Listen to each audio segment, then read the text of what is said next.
அனைவருக்கும் வணக்கம். இன்னைக்கு ஏப்ரல் 24. இன்னைக்கு தினமணி செய்தித்தாள்ல என்னென்ன செய்திகள் இருக்கு அப்படிங்கிறத பார்ப்போம். ஸோ, நேரடியா திருக்குறள் பக்கத்துக்கு வந்துருவோம். திருக்குறள பொறுத்தவரைக்கும் பார்த்தோம்னா, இன்னைக்கு மழை சார்ந்த ஒரு திருக்குறள் குடுத்திருக்காங்க.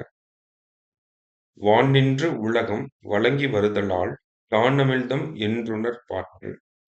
வானின்று உலகம் வழங்கி வருதலால் தானமிழ்தம் என்றுணர் பாட்டு" அப்படின்னு சொல்றாங்க. மழை பெய்ய உலகம் வாழ்ந்து வருவதால் மழையானது உலகத்து வாழும் உயிர்களுக்கு அமிழ்தம் என்று உணரத்தக்கதாகும் அப்படின்னு சொல்றாங்க. ஸோ இந்த உலகம் வாழணும் அப்படின்னா மழை அப்படிங்கிறது கட்டாயம் அவசியமாக உள்ளது இல்லையா? அப்படி பெய்யக்கூடிய மழை வந்து இந்த உலகத்துல இருக்கக்கூடிய எல்லா உயிர்களுக்கும் அமிழ்தம் போன்றது அப்படின்னு சொல்லி வள்ளுவர் சொல்றாங்க. ஓகேங்களா? மழைய அமிழ்தம் அப்படிங்கிற அந்த ஒரு விஷயத்தோட ஒப்பிட்டு சொல்றாரு. திருக்குறள் எண் 11 அதிகாரம் வான் சிறப்பு. ஸோ மத்தபடி செய்திகள் அப்படின்னு பார்த்தோம்னா, இங்க ஒரு ஸ்போர்ட்ஸ் அவார்ட் விளையாட்டு விருதுகள், லாரியஸ் விருதுகள் அப்படின்னு சொல்லுவாங்க. இங்கிலாந்து நாட்டில இயங்கக்கூடிய இந்த லாரியஸ் அமைப்பு 2023ஆம் ஆண்டுக்கான சிறந்த விளையாட்டு அவார்ட் அந்த விருதுகள் அப்படிங்கிறத குடுக்குறாங்க. இது பார்த்தோம் அப்படின்னா, எல்லா போட்டிகளையும் ஒன்றா எடுத்துப்பாங்க. ஓகேங்களா? ஒரு போட்டிக்கு மட்டும் இப்ப கால்பந்துனா, கால்பந்துக்கு மட்டுமே குடுக்க மாட்டாங்க. எல்லா விதமான போட்டிகளையும் எடுத்து, அதில இருக்கக்கூடிய சிறந்த வீரர், வீராங்கனை, அ அந்த சிறந்த அணி, அந்த மாரி பல பட்டங்கள் வந்து குடுப்பாங்க. இந்த வகையில சிறந்த வீரர் அப்படின்னு பார்த்தோம்னா, நோவாக் ஜோக்கோவிச் நமக்கு தெரியும் டென்னிஸ் பிளேயர். அடுத்தது சிறந்த வீராங்கனை அப்படின்னு பார்த்தோம்னா, எய்ட்னா போன்மாட்டி ஃபுட்பால் பிளேயர். ஓகேங்களா? ஸ்பெயின் டீம்ல இருப்பாங்க. அசாத்திய முன்னேற்றம் அப்படின்னு சொல்லி கால்பந்து வீரர் இங்கிலாந்து நாட்டைச் சேர்ந்த ஜூட் பெல்லிங்ஹாம். ஓகேங்களா? ரியல் மேட்ரிட் அப்படிங்கிற அணிக்கு விளையாண்டுட்டு இருக்காரு.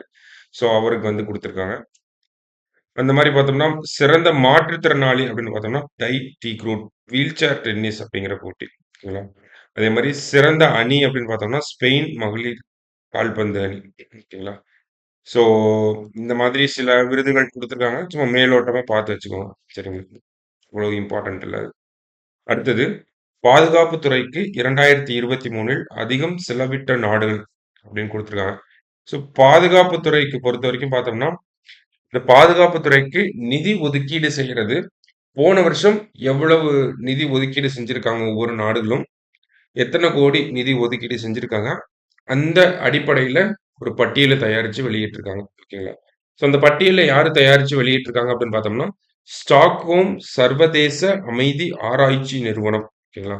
ஸ்டாக்ஹோம் சர்வதேச அமைதி ஆராய்ச்சி நிறுவனம் ஒரு பட்டியல தயாரிச்சு வெளியிட்டிருக்காங்க. ஒவ்வொரு நாடுகளும் பாதுகாப்பிற்காக போன நிதியாண்டுல எவ்வளவு கோடி செலவு பண்ணியிருக்காங்க அப்படின்னு சொல்லி. அந்த வகையில இந்தியா 4வது இடத்துல இருக்காங்க அப்படிங்கிறத சொல்லியிருக்காங்க.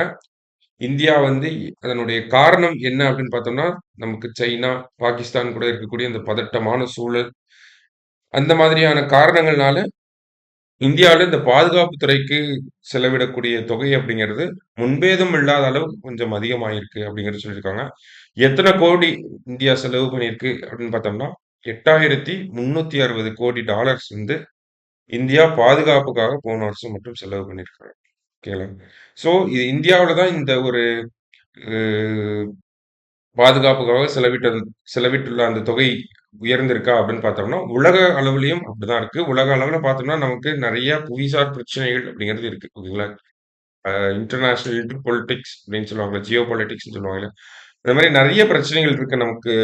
இஸ்ரேல், ஹமாஸ் இருக்கு, ரெட் சி இருக்கு, ரஷ்யா, யுக்ரைன் இருக்கு, இஸ்ரேல், ஈரான் இருக்கு. சவுத் சைனா சி இருக்கு. இந்த மாரி பல பிரச்சனைகள் இருக்கனால, உலக நாடுகள், உலக சராசரியும் பார்த்தோம்னா, எல்லா நாடுகளுமே வந்து அந்த பாதுகாப்புக்காக பண்ணக்கூடிய செலவுகள் அப்படிங்கிறது அதிகரிச்சு தான் இருக்கு. ஓகேங்களா? அந்த வகையில உலகத்திலேயே அதிகமா பாதுகாப்புக்காக செலவு பண்ண நாடா அமெரிக்கா வந்து இருக்காங்க. 91,600 கோடி டாலர் வந்து பாதுகாப்புக்காக மட்டுமே அவங்க செலவிட்டுருக்காங்க. இந்தியாவ பொறுத்தவரைக்கும் பார்த்தோம்னா, 8,360 கோடி. ஓகேங்களா? ஸோ அமெரிக்கா 91,000 கோடி, 2வது இடத்துல சைனா அ 29,000 கோடி டாலர்ஸ், 3வது பார்த்தோம்னா Russia. So America, Russia sorry America, China, Russia அடுத்தது தான் இந்தியா. ஓகேங்களா? முதல் 4 இடங்கள்ல. ஸோ அதுதான் இந்த ஒரு செய்தியில நமக்கு குடுத்துருக்காங்க. ஸ்டாக்ஹோம் சர்வதேச அமைதி ஆராய்ச்சி நிறுவனம் இந்த ஒரு அறிக்கையை வெளியிட்டிருக்காங்க. கடைசியா பார்த்தோம்னா, ஒரு பிரிட்டன் நாடாளுமன்றத்துல ஒரு சர்ச்சைக்குரிய மசோதா. ருவாண்டா மசோதா அப்படின்னு சொல்றாங்க. இது என்ன ருவாண்டா மசோதா அப்படின்னு பார்த்தோம்னா, நமக்கு மத்திய கிழக்கு ஆசிய நாடுகள்ல பதட்டமான சூழல் இருக்கு. சிரியா, ஈராக் அந்த மாதிரி நாடுகள்ல இருந்தெல்லாம் அதிகப்படியான அகதிகள் வந்து ஐரோப்பியாவ நோக்கி போயிட்டு இருக்காங்க. ஓகேங்களா? ஸோ கடல் வழியாவும் போறாங்க. நெறைய பேர் வந்து இந்த படகுகள்ல இந்த படத்துல குடுத்துருக்காங்க இல்லையா? இந்த மாரி தான் வந்து பிரிட்டன், பிரான்ஸ், இத்தாலி, ஜெர்மனி போன்ற நாடுகளுக்கு வந்து போயிட்டு இருக்காங்க.